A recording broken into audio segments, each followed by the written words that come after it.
And right now, we're taking a live look at the Capitol in Washington, D.C., where President Trump is asking Congress for $87.6 billion in supplemental funding. And in a surprise move, President Trump refusing to sign a bipartisan bill addressing the housing crisis unless he gets something in return. Here's ABC's Karen Hua in Washington with the details. A planned lunch meeting with Senate Republicans devolved into a shouting match after President Trump suddenly refused to sign a bipartisan bill aimed at fixing the nation's housing crisis, which overwhelmingly passed Congress. I was disappointed because I thought that this had become a priority. Democrats pounced. And Donald Trump decides to have the toddler temper tantrum and announces he's not going to sign it.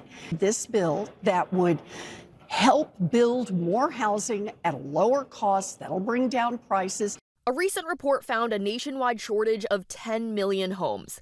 The bill would ban Wall Street investors from buying single-family homes and make it easier to construct homes, so they can instead be sold to families. Trump's own press secretary called it one of the most significant pieces of housing affordability legislation in American history. Lawmakers in both chambers were blindsided when President Trump called the bill a matter of minor importance on social media.